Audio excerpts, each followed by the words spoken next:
Hola, qué pena, les pido disculpas a todos por los...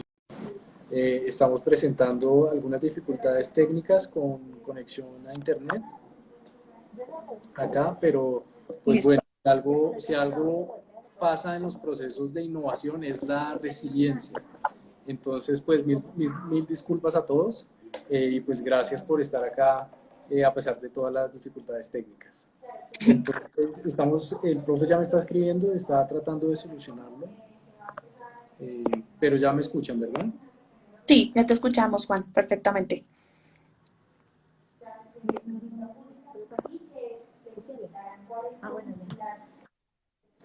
Listo, Listo, bueno. para todas las personas que están llegando en este momento, les cuento de nuevo acerca del ETILAB y qué es lo que nos proponemos. El TILAB es el Laboratorio de Innovación Anticorrupción del Instituto Anticorrupción.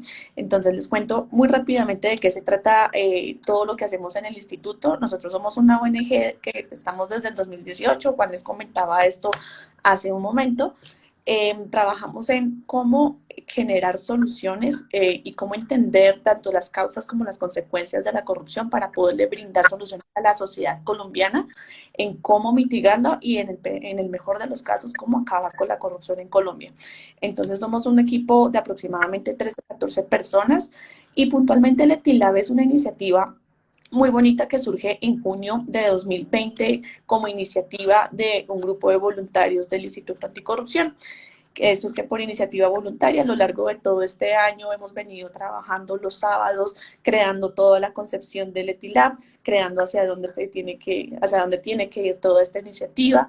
Entonces es un equipo con el que realmente no solamente estamos muy agradecidos por ser muy constante digamos, con todo este trabajo desde el laboratorio, sino que ya se está empezando a consolidar una propuesta muy fuerte y una apuesta que le queremos ofrecer a la sociedad colombiana, que es combatir la corrupción desde la innovación.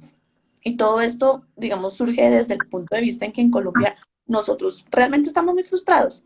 Realmente ya el decir popular es como, la corrupción es básicamente, ya no hay nada que hacer contra esto me da rabia, esto me da frustración. Entonces lo que queremos es que la corrupción deje de ser como ese círculo vicioso y como seguir de dejar hundirnos en el hoyo, ¿cierto? Para, más bien, a partir de la innovación y con el uso de metodologías de innovación que pueden pasar por innovación social, por innovación tecnológica, volver toda esa frustración en un círculo virtuoso que nos permita salir de ahí. Si algo nos hemos dado cuenta en Etilar durante todo este tiempo, es que realmente no solamente hay mucha frustración, sino que hay muchas ganas de trabajar. Realmente con todas las encuestas que hemos hecho, cuando hemos capturado sentimientos con las personas, cuando hemos tenido la oportunidad de hablar, lo que nos hemos dado cuenta es eso, que todos decimos como qué pereza la corrupción, pero qué chévere sería que pudiéramos construir entre todos y pudiéramos hacer eso. Etilab lo que se propone es ser ese espacio seguro en el que todos podamos proponer esto. Y para que ustedes estén atentos siempre y actualizados con lo que nosotros estamos haciendo, los invito a que nos sigan en redes sociales, en esta cuenta Etilab Raya al Piso Anticorrupción, también sigan las redes sociales del instituto, nos encuentran también en Twitter como Etilabco. Nosotros también tenemos ya una página web que es la página www.etilab.org. Entonces, la invitación está hecha y la idea de este conversatorio es que pues hagamos una reflexión como ciudadanía y como sociedad civil conjunta de cómo podemos innovar en la lucha anticorrupción, de la importancia y de la necesidad, y con eso nosotros también, no solamente nosotros tomamos insumos para hacer mejor nuestra tarea, sino que también nos motivamos a ustedes para que hagan parte de esta iniciativa.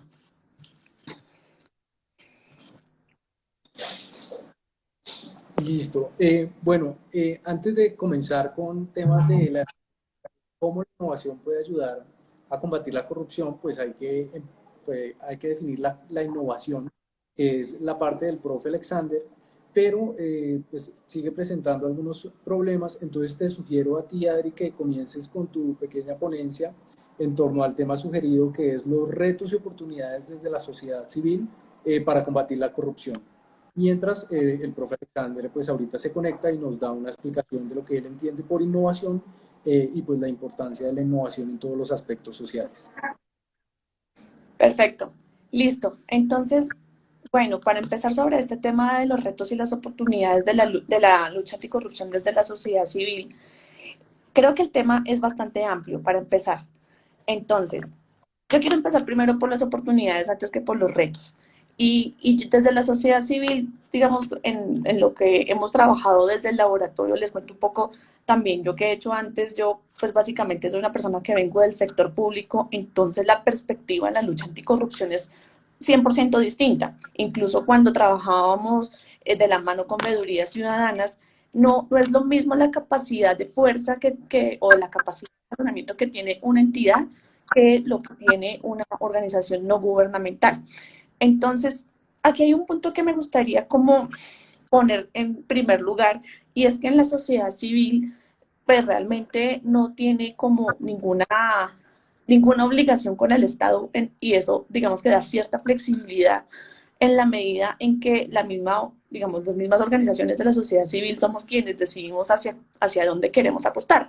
Puntualmente en el Instituto Anticorrupción nuestra apuesta es por la lucha anticorrupción.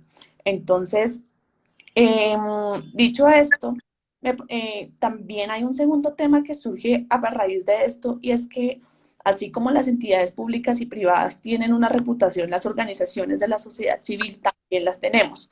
Y es muy importante antes de, o mejor dicho, en el durante del proceso de lo que viene a ser la lucha anticorrupción desde la sociedad civil, es construir no solamente una reputación, sino una confianza con la ciudadanía a la que nos abocamos, porque finalmente son los ciudadanos los que confían en nosotros como organizaciones para poder hacer X o Y o generar activismo sobre ciertos temas o generar concientización sobre otros. Entonces, esa relación de confianza que nosotros queremos establecer con cada uno de ustedes es supremamente importante, porque aquí viene otro tema muy importante alrededor de lo que es trabajar en la lucha anticorrupción y desde la sociedad civil. Y es que es una pelea, lo voy a poner como una comparación, es una pelea de peces gordos contra peces flacos, ¿cierto? Donde el pez gordo sabe perfectamente cómo funciona la corrupción, cuáles son los caminos que se puede evadir, porque si hay gente inteligente en este planeta, la gente corrupta. Eso hay que decirlo. Y la pelea del pez flaco somos las organizaciones no gubernamentales que muchas veces nos movemos más como por el compromiso ciudadano y realmente tenemos muchas limitaciones en temas de recursos económicos, pero que digamos, lo que hacemos es hacer un uso muy recursivo de los recursos con los que contamos para combatir esa corrupción. Entonces, en esa medida, lo que sucede es que o sea, la relación de poder es bastante dispareja, ¿cierto? Y nosotros no somos una organización, digamos, como de sociedad civil, por ejemplo, o sea, realmente nosotros no somos nada sin los ciudadanos, ¿cierto? O sea, la verdadera apuesta de las organizaciones de la sociedad civil en general, hablemos de otras ONGs que trabajan en lucha anticorrupción, por ejemplo, Transparencia por Colombia o Fundación Corona, que también trabajan temas de gobierno abierto. Realmente todos al final estamos buscando lo mismo a través de lo mismo y es generar acción colectiva ciudadana, ¿cierto? ¿Qué pasa si nosotros, si una sola persona es mucho menos poderosa de lo que seríamos toda una ciudadanía junta? Entonces nosotros lo que queremos en últimas es generar acción colectiva, pero trabajar colectivamente también tiene sus problemas, porque no, aquí vuelvo como a esto de la teoría de juegos, que es la teoría del free riding y es como algo que nosotros coloquialmente hacemos mucho en Colombia, por ejemplo, cuando queremos actuar colectivamente, pero preferimos que los demás hagan la tarea y yo más bien me colo, o sea, me beneficio de lo que hace el resto del grupo, pero al final del día todo el mundo piensa lo mismo y nadie termina haciendo nada, ¿cierto? Entonces, entonces lo que sucede en ese caso del free riding es precisamente eso, que al final, cuando uno quiere hacer acción colectiva, se presenta como este problema del dilema del prisionero, y no terminamos haciendo nada. Si nosotros quisiéramos profundizar sobre este problema, hay una película maravillosa que se llama Una mente brillante, que explica muy bien de qué se trata el dilema del prisionero. Pero cuando aplicamos esto ya a comportamientos sociales es precisamente lo que les digo, que todos queremos una cosa en común, pero queremos que los demás lo hagan sin yo comprometerme y más bien yo me beneficio. O sea, cojo todo lo bueno sin meterme con lo malo. Pero cuando eso se vuelve un comportamiento masivo, pues nadie termina haciendo nada, en pocas palabras. Entonces el reto más grande que tenemos es ese, y voy a parar un segundito para que el profe Pedraza se presente. Profe, Bueno, bienvenido. muchísimas gracias. ¿Qué tal? ¿Cómo me escuchan? Bien, se escucha perfecto. Bueno, voy a empezar a voltear. Les ofrezco disculpas por Ahora sí lo vemos. los temas técnicos Bien. acá. Teníamos un pequeño inconveniente, pero ya estamos conectados. Les pido que me regalen un minutico más mientras ya ajusto aquí el teléfono móvil y poder empezar este maravilloso conversatorio. Perfecto. Listo. Mientras tanto les termino de contar cuáles son los retos y oportunidades desde la sociedad civil. Entonces, para resumir y recapitular, el reto más grande es que lograr que como ciudadanos colombianos actuemos colectivamente. Y eso implica muchas cosas. Eso implica también una brecha de recursos importante. Es decir, la sociedad civil, yo creo que esa es casi que la limitación más importante, porque es un grupo muy entusiasta de personas y de pececitos pequeños que queremos hacer un montón y que realmente en la gran mayoría de los casos nos toca con las uñas hacer todo lo que podemos. Entonces, ese es un tema con el que nosotros puntualmente desde el instituto y en Etilab trabajamos mucho siempre como por construir alianzas, por conseguir financiaciones externas, por ver oportunidades. Hay muchísimas iniciativas que de hecho se pueden hacer sin dinero como esta, y precisamente por eso también queremos recurrir a la innovación, porque no todo necesita plata en esta vida. Entonces, ese es como el reto grande. Y ya en temas de oportunidades de la lucha anticorrupción desde la sociedad civil es precisamente lo mismo, pero en positivo. Si nosotros actuamos colectivamente y logramos que no haya como esos disuasores, esos free riders dentro de la sociedad colombiana, créanme que lo que podemos hacer es demasiado. ¿Por qué? Porque ganas es lo que hay. Eso sí, no lo digo como una convencida, sino los datos lo dicen cuando uno hace encuestas de percepción. No solamente está muy deteriorada la reputación de las ramas del poder público, sino que la ciudadanía misma no solo le genera frustración, sino que también quiere cambio y también quiere hacer las cosas bien y también quiere una buena sociedad, y esas son las apuestas que se tienen que hacer, por ejemplo, en las urnas, y eso se refleja muchísimo desde las urnas. Entonces, una oportunidad muy grande que nosotros tenemos en la lucha anticorrupción es esa, que primero, hacer un trabajo imparcial. ¿Qué pasa? Que los temas de lucha anticorrupción desafortunadamente se volvieron una plataforma electoral demasiado popular. ¿Por qué? Porque la corrupción genera muchas emociones. Entonces ustedes van a encontrar partidos de derecha, partidos de izquierda, partidos de centro, de arriba, de abajo, y todos tienen una propuesta anticorrupción y todos quieren acabar con la corrupción. Entonces, no solamente es un consenso, sino que todo el mundo quiere atrapar votos desde ahí. Entonces, como desde la sociedad civil lo que nosotros tenemos la oportunidad es de hacer eso mismo sin tener patrocinios ni digamos, sin depender de una alianza política para hacerlo, sino con la suficiente independencia para poder hacer un trabajo serio y responsable alrededor de la lucha anticorrupción. Entonces, esa es quizás la oportunidad más grande que nosotros tenemos también alrededor de esa lucha. Y también la poder de convocatoria.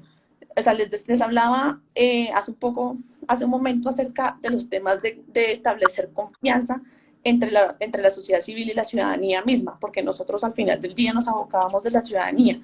En el momento en que esa confianza se fortalece, nuestra capacidad de acción también se fortalece, básicamente. Entonces, podemos actuar con la credibilidad y con todas las herramientas posibles con las que nosotros como organización queremos actuar. Y ya desde el punto de vista puntualmente de Pilar, es que la innovación da muchísimo margen para todo. Entonces aquí sí quisiera darle pues precisamente la palabra al profesor Alexander, que nos cuente como los retos y oportunidades acerca de la innovación pública. Listo. Bueno, Adri, muy valioso tu aporte. Entonces, vamos a continuar con el profesor Alexander. Él es abogado, especialista en alta gerencia, cuenta con una maestría en innovación empresarial y trabaja más que todo en innovación en el sector privado. eh, y pues nos va a hablar de la importancia de la innovación. Entonces, pues, y además fue profe mío también en la clase de innovación. Entonces, pues, un gusto verlo de nuevo, profe, y bienvenido. Bueno, Juan Pablo, muchísimas gracias por esta invitación. Por supuesto, a Adriana, por darnos la oportunidad de abrir este espacio y de tocar un tema tan interesante. Y a Etilab, por supuesto, que está haciendo algo maravilloso y es justamente mirar, tener esos enfoques a partir de cuando se habla de corrupción y cuando se habla de corrupción, no simplemente quedarnos en la queja de lo que corresponde a la corrupción, sino poder entender sus dinámicas, qué es lo que está pasando y, por supuesto, generar de una manera muy proactiva soluciones a lo que significa este tema que, sin duda alguna, es uno de los grandes problemas que tiene el país, uno de los grandes problemas que tiene América Latina y que ha hecho, evidentemente, que no permita a los ciudadanos, a los estados.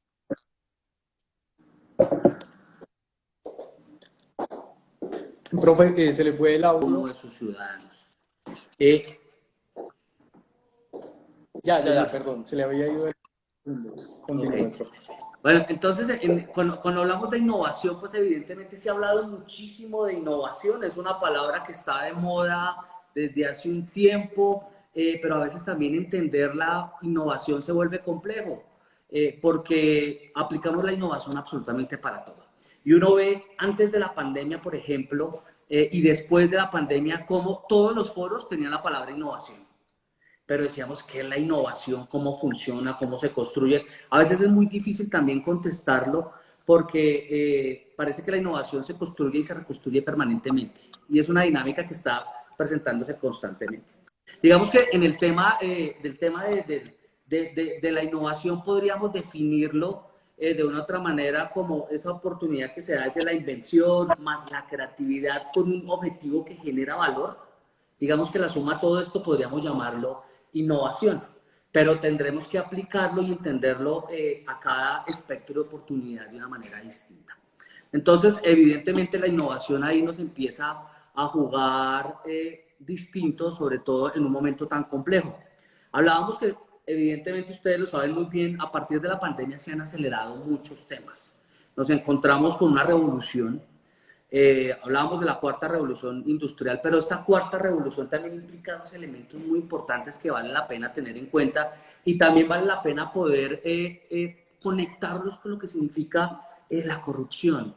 Y es como las dinámicas empiezan a crecer rápidamente, como ahora hablamos de un crecimiento exponencial, pero también hablamos de una digitalización. Y hablamos de componentes que juegan entre el crecimiento exponencial y la digitalización como un elemento de fuerza. Y también nos preguntamos cómo podemos lograr y cómo podemos desarrollar estrategias para poder contener esos altos grados de corrupción. Evidentemente vivimos momentos distintos. Entonces alguna vez lo hablábamos con Juan Pablo cuando recordábamos por allá en los años 20 del siglo pasado, 1920, con el tema de la radio, para entender un poquito ese crecimiento exponencial. La radio se demoró 38 años para tener 50 millones de oyentes, mientras que la televisión lo logró hacer en apenas 13 años. El Internet más o menos se demoró 3 años para llegar a tener 50 millones de internautas. Sin embargo, una red como Facebook se demoró un año. Twitter se demoró apenas 9 meses para llegar a tener ese número de usuarios. Y un juego, recordarán ustedes hace unos años atrás, unos tal vez 3, 4 años, el famoso Pokémon Go, logró tener 50 millones de usuarios en apenas 19 días. Entonces, este es un ejemplo de ese crecimiento exponencial. Por ahí Juan Pablo Contreras también nos hablaba de TikTok, que es otro ejemplo de ese crecimiento exponencial y cómo hay unas dinámicas distintas. Entonces, entendemos ese crecimiento exponencial como una manera importante que debe encajar, por supuesto, entre otras cosas, en la manera en que se genera el control. Que el control no solo corresponde única y exclusivamente a las entidades que se dedican a hacer control, sino que hay unos fenómenos también interesantes como el control de pares, cómo los ciudadanos han empezado justamente a través de los dispositivos móviles a empezar a generar ese control. Y ustedes se dan cuenta continuamente que cuando se presenta un hecho que puede vulnerar algún derecho, por ejemplo, en la calle, lo primero que se está haciendo en este momento es el grabar con el celular.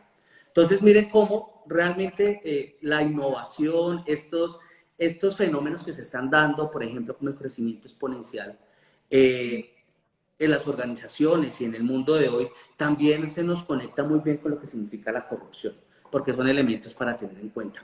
Pero miremoslo también desde el tema de los costos, miremoslo también desde la óptica de las utilidades. Por ejemplo, una empresa como Walmart, que es un monstruo, un retail, uno de los grandes retail en el mundo, sobre todo en los Estados Unidos, se demoró más o menos 27 años para lograr tener utilidades por 30.000 millones de dólares, mientras que empresas como Google lo lograron hacer en 13 años. Cuando se desarrolló, por ejemplo, Skype, una de esas primeras aplicaciones que permitían esas videoconferencias, pues ellos lograron llegar a tener esos 30.000 millones de dólares de utilidades en apenas 3 años. En noviembre del 2019 se presenta un fenómeno muy interesante con Alibaba. Alibaba, el 19 de noviembre, el Día del Soltero en China, logra tener utilidades por 30.000 millones de dólares en solo 24 horas. Entonces, como ven, esos crecimientos exponenciales nos empiezan a mostrar otras dinámicas distintas en este mundo en el que nos estamos moviendo. Y por supuesto, eso empieza a mostrar otros elementos para poder entender qué es lo que está pasando. De otro lado, también es importante poder conectar también con esas nuevas segmentaciones. Digamos que ya no podemos clasificar a los ciudadanos, ya no los podemos clasificar única y exclusivamente por su edad, por su género, por su estrato socioeconómico, sino por otros elementos que se están presentando y que se están desarrollando ahí, que vale la pena que los podamos identificar también. Ahora podemos conectarnos con los gamers, podemos conectarnos con los metrosexuales, con los retrosexuales, con los foodies, por ejemplo, con los pet lovers, que cada vez empiezan a crecer y que son importantes. Entonces, vemos unas nuevas segmentaciones también en los estilos de vida y es importante poder entender todo esto. Crecimiento exponencial, nuevas segmentaciones, la digitalización, por supuesto, que empieza a estar permanentemente en todo y que son elementos que dentro de esos escenarios que se presentan empiezan a jugar para construir y desarrollar esas primeras consideraciones a partir de la innovación.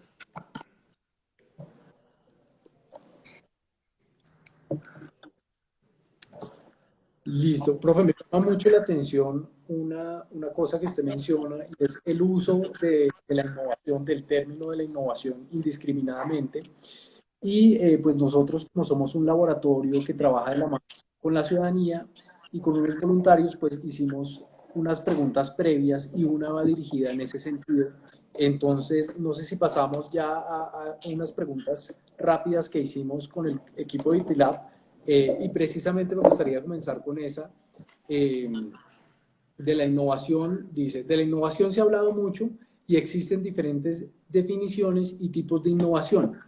Pero ¿cuál es la diferencia entre estos tipos de innovación? Usted, por ejemplo, que trabaja la innovación mucho en el sector empresarial, ¿cuál puede ser la diferencia entre esa innovación en el sector privado e innovación social como la que trabajamos nosotros en temas sociales y en problemáticas sociales, como el cambio climático, pero también como la corrupción? Bueno, digamos que cuando hablamos de innovación, hablamos de los tipos de innovación, podemos encontrar, digamos, ustedes recordarán esas tres grandes características que se pueden presentar desde la configuración, desde la experiencia y desde la oferta. Ahí podemos encontrar, algunos clasifican 10 tipos de innovación a partir de todos estos elementos, desde los modelos, desde las redes, desde la estructura, desde los procesos. Bueno, se empieza a funcionar muy bien para entender esa innovación desde la configuración. Cuando hablamos desde la oferta, podemos manejarla desde los productos y desde los servicios, por ejemplo, que es totalmente válida entendiendo sus modelos de innovación. Y cuando hablamos desde la experiencia, que hay una gran oportunidad, por supuesto, entendemos los servicios, los canales, la misma marca es un elemento importante que puede jugar, o tal vez el compromiso y lo que podamos desarrollar directamente con cada uno de los clientes. Evidentemente, cuando entendemos las diferencias entre el sector privado y el sector público, pues se basan más en las limitaciones y también en los alcances que se puedan desarrollar para cada una de ellas. Es importante entender que mientras en el sector, el privado puede hacer todo aquello que no le restrinja el ordenamiento jurídico, que no le restrinja la ley. Por otro lado, en el sector público, solo el funcionario puede desarrollar aquello para lo cual ha sido encomendado y está determinado. Entonces, evidentemente es complejo, sin duda se generan algunas limitantes, pero vale la pena destacar lo que se viene desarrollando desde ese modelo integrado de planeación y de gestión en el sector público, el famoso MIPG, que también permite entender otros escenarios. Recordarán ustedes esas 7 dimensiones que se presentan ahí a partir de esos elementos, y hay uno de ellos que justamente se enfoca de una manera importante hacia la oportunidad de conectar con la innovación, la gestión del conocimiento, la información y la comunicación, son elementos que empiezan a jugar ahí. La innovación social, como tú la planteabas también, Juan Pablo, puede entrar a conectar con todas estas oportunidades, desde la configuración, desde la oferta, desde la experiencia. Entonces, evidentemente, el reto que tienen ustedes y que tenemos todos los innovadores justamente es el de lograr conectar esas realidades. Es importantísimo entender esas tendencias, esas megatendencias y entender esos fenómenos que se dan día a día para poder generar y proponer realmente soluciones que sean aplicables, que se puedan desarrollar y que por supuesto conecten con las necesidades propias de esos entornos a los cuales se quiere impactar. Listo, profe. Lo invito a todos los que nos están escuchando a que si quieren formular su pregunta por el chat, la pueden hacer de estos temas de innovación, pues digamos que los laboratorios de innovación son muy nuevos en el mundo. La construcción no es sencilla, entonces surgen grandes dudas, pero mientras tanto, mientras se animan los que nos están viendo, voy a continuar con las preguntas realizadas por el equipo de TAP, esta vez para Adri. Y pues siguiendo la línea de la ciudadanía, pues a veces este tipo de innovación en el sector o en la resolución de retos sociales como lo es la corrupción puede derivar de pronto en lo que muchos piensan que es activismo político, diferente a activismo partidista. Entonces, en torno a los retos y oportunidades, ¿esto cómo lo ves, Adri, y qué oportunidades o dificultades encuentras en esta actividad que hace TILAB? Bueno, o sea, yo quiero empezar por decir que esa es una pregunta un tanto difícil de responder, pero sí quisiera empezar como por el puro comienzo y es literalmente por la definición de activismo de la RAE. Entonces, si uno se va a la RAE, uno encuentra 3 definiciones. La primera es o la tendencia a comportarse de un modo extremadamente dinámico. La segunda definición de activismo es el ejercicio del proselitismo de acción social de carácter público, frecuentemente contra una autoridad legítimamente constituida. Y tercero, una doctrina según la cual todos los valores están subordinados a las exigencias de la acción y su eficacia. O sea, en términos de diccionario, esas son las definiciones que nosotros tenemos de activismo. ¿Qué pasa? Me voy a meter un poco con la segunda definición que tiene que ver con el tema del proselitismo y de la acción pública. Entonces, si en algo estamos de acuerdo en todas las tendencias políticas, como lo decía más temprano, es precisamente en acabar la corrupción. Y precisamente de eso se valen muchas plataformas electorales para atrapar votantes de uno del otro lado. Entonces todos proponen luchas anticorrupción donde vamos a hacer una nueva ley donde esta vez sí vamos a castigar a todos y vamos a crear registros de transparencia para beneficiarios finales y vamos a generar 1000 mecanismos anticorrupción que son necesarios, son absolutamente necesarios, pero que se valen, o sea, que realmente son más propuestas, ¿cierto? Pero en términos de anticorrupción, digamos que en sentido estricto, asumir que la lucha anticorrupción en sí misma es una causa para hacer activismo es casi que admitir de entrada que la corrupción es parte del sistema. ¿Por qué? Porque si estamos definiendo el activismo político como algo que está en contra de una autoridad establecida, decir que la lucha anticorrupción es una causa activista es decir que estamos en contra del gobierno mismo. Y la lucha anticorrupción no es necesariamente eso. O sea, puede hasta cierto punto serlo, puede hasta cierto punto no serlo, y ya me voy a explicar a qué me refiero con esto. Y es que la corrupción es como lo que nosotros los economistas llamamos una falla de mercado, ¿cierto? Es como una rueda suelta, básicamente, en la que básicamente todo lo que sucede es que existe una asimetría de información y algunas personas toman ventaja de esto para lucro privado, ¿cierto? Y el riesgo de asumir la innovación en la lucha anticorrupción como activismo político es asumir que es una lucha antisistema. Entonces, es asumir que todos y todo lo que está dentro de esa autoridad legítimamente constituida que se define dentro de la definición de la RAE son corruptos, ¿cierto? Y vuelvo y juega, no necesariamente eso es cierto. Sí, habrán algunos fanáticos del soborno, del CBJ, pero puedo decirles como algo desde la experiencia personal. Y es que en alguna reunión que tuve como funcionaria pública en el distrito, hicimos un ejercicio con varios funcionarios de las IAS de Bogotá, entiéndase Contraloría, Personería y Veeduría. Y en esa reunión lo que nosotros llegamos después de digamos, hicimos una reflexión muy interesante alrededor de la corrupción en lo público, y es que es muy frecuente que todos los ciudadanos crean que los funcionarios son corruptos, ¿cierto? Tan mala, o sea, tan incrustado está el tema de la corrupción que cuando uno dice, oiga, soy contratista del Estado, es como, oiga, ¿y cuánto le dan y cuánto tiene que pagar? Esas son las primeras preguntas que salen. Nadie le pregunta a uno, oiga, ¿qué está haciendo? Qué chévere. No, sino que de inmediato va la tajada por delante, el CBJ. Y una cosa que me llamaba mucho la atención de esa reflexión es que de verdad por un corrupto hay 50 funcionarios honestos o 100 funcionarios honestos. O sea, la corrupción es un problema donde 3 manzanas podridas dañan toda la cosecha de un país, literalmente, pero precisamente como por la gravedad de los hechos. Entonces, los mismos funcionarios públicos resienten eso y de hecho ya no existe la misma motivación para ser funcionario público, cuando realmente los que van con la tajada por delante de nuevo son 2 o 3. Entonces, es un problema en el que pocos la hacen, pero todos la llevan. Y eso es un verdadero problema en términos de credibilidad y reconstrucción como de ese capital dentro del sector público. Entonces, retomando un poco el tema del activismo y qué tan antisistema es y qué tan activista es que no necesariamente la lucha anticorrupción es una lucha antisistema. Desde el bebé hay mucha gente que no quiere ver cambios de fondo porque no les interesa, porque si los hacen, pues los cogen, ¿cierto? Pero la única manera en que esa lucha anticorrupción funcione es que se vuelva una lucha conjunta. Es decir, no es solamente el Instituto Anticorrupción tirando piedras y el ETILAB innovando tirando piedras, sino que es la ciudadanía y el gobierno también. El gobierno también se tiene que poner la 10 en esta. Entonces es una lucha en la que cabemos todos, básicamente.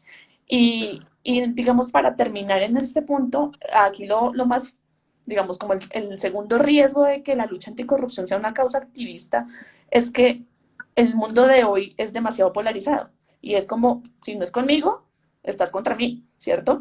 Y la verdad es que el activismo es muy fácilmente acusado de militancia. Entonces, así no lo sea. O sea, realmente así no lo sea. Es muy fácil que a un activista le digan, ah, usted es un militante de derecha, usted es un militante de izquierda. Y eso desequilibra la credibilidad de la lucha anticorrupción desde lo que haría una plataforma como TILAB. Entonces, básicamente, TILAB no es militante de una causa que no sea distinta a la lucha anticorrupción.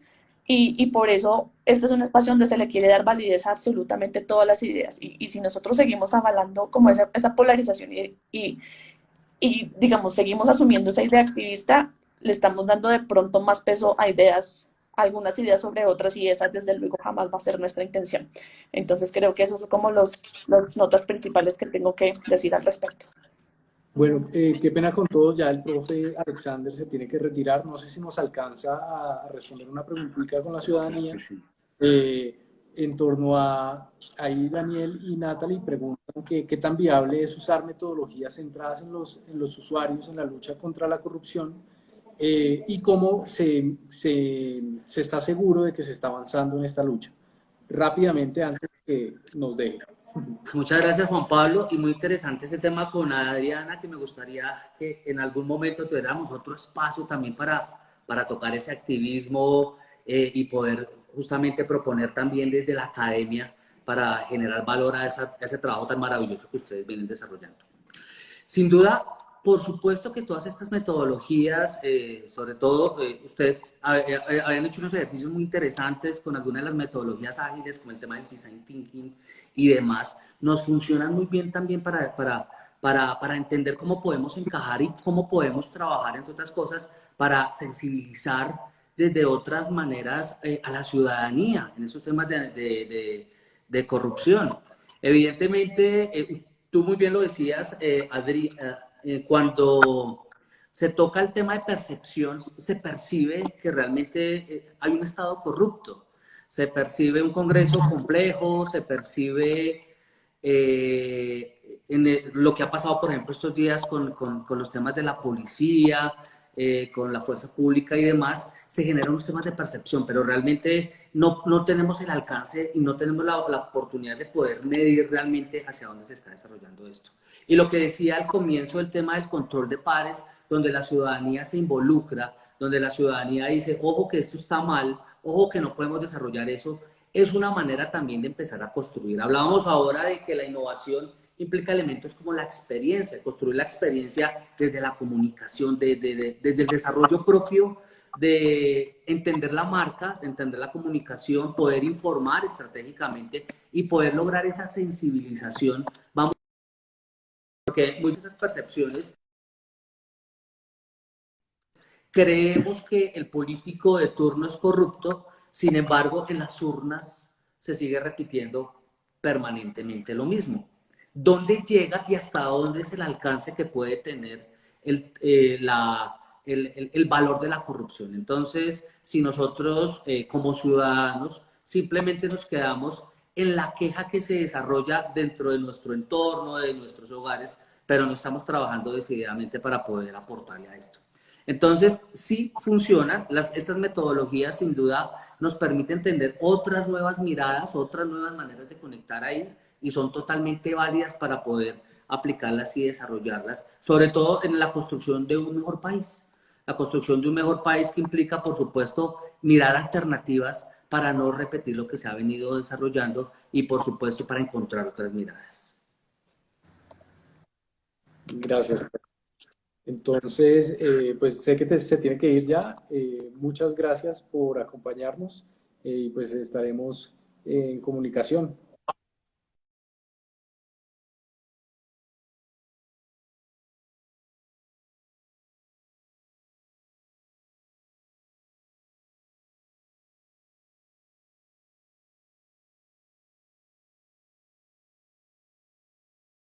Cuenten con el espacio que también le contaba a Juan Pablo, se puede desarrollar no solo de mi parte, sino también desde la Universidad La Gran Colombia, para buscar alternativas, todo ese espectro de oportunidad de poder contarle a la opinión pública ese trabajo tan importante que ustedes vienen desarrollando en este tema.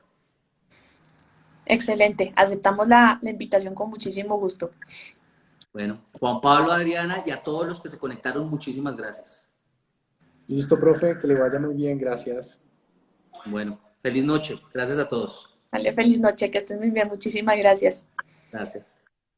Bueno, y para cerrar, Adri, no sé si quieras dejar un mensaje final y una invitación a todos los que están conectados para que conozcan un poco más del laboratorio y se unan de pronto a una sesión con nosotros los sábados, que es nuestro día de trabajo y de reunión. Sí, la reflexión final que yo quisiera plantearles es que la innovación realmente nos da mucho margen de flexibilidad y, ay, se me ocurrió una idea ya. No, esto tiene un método que es un método riguroso, que tiene unos pasos a seguir y con lo cual hemos sido bastante juiciosos. Eso por un lado. Lo segundo es también tener muy claro que la corrupción es un tema, es un problema absolutamente sistémico. Es decir, no es solamente el gobierno corrupto, sino también nosotros los ciudadanos corruptos. Entonces creo que sí vale la pena también que dentro de esa, o sea, que entremos también en el proceso como autorreflexivo de, listo, está una corrupción allá, pero también hagamos como la introspección de hasta dónde yo estoy permitiendo eso, hasta dónde lo estoy avalando, y también yo como mismo puedo hacer como mi ejercicio de retroalimentación y pues irme corrigiendo, ¿cierto? Como en todas sociedades, la suma de sus partes, y en la medida en que todos dejemos de echar como la culpa a los demás y, sigamos, y más bien asumamos nuestra responsabilidad como ciudadanía, pues desde luego que vamos a lograr construir un gran país. Entonces, la invitación es que lo hagamos desde la creatividad, desde la innovación social, desde el ETILAB, y que se unan a esta causa que realmente estamos muy convencidos que va a funcionar y que es una manera absolutamente distinta de hacer las cosas, porque además de todo, el ETILAB es el primer laboratorio anticorrupción de la sociedad civil en Colombia y prácticamente en Latinoamérica. Entonces, eso también nosotros estamos experimentando acá, pero lo experimentamos con seriedad y experimentamos hacia un norte. Entonces, yo quiero darles la bienvenida, quiero que de verdad conozcan más sobre ETILAB, que nos cuenten más, que ingresen a la página web www.etilab.org, que conozcan todo lo que nosotros conocemos ahí, nos sigan muy pendientes de nuestras publicaciones en redes sociales, en Instagram, Twitter y Facebook, incluso también en TikTok, y también conozcan y se interesen por las causas que también defiende el Instituto Anticorrupción como organización que apadrina y pertenece pues el laboratorio. Entonces quiero dejarlos con esa reflexión y agradecerles muchísimo que estén tomándose el tiempo de escuchar este mensaje que de verdad nos motiva a nosotros muchísimo poder tener, digamos, poder tener con quien contar este mensaje. Listo, muchas gracias, Adri. Gracias pues a los que todavía siguen conectados. Entonces ya saben, tienen las puertas abiertas acá en ETILAB. Nos pueden escribir si siguen interesados. Y como lo dijo Adri, pues estos espacios no son nada sin la ciudadanía. Entonces, pues que tengan una feliz noche y que descansen. Vale, que estén muy bien. Muchísimas gracias a todos. Feliz noche. Chao. Hasta luego.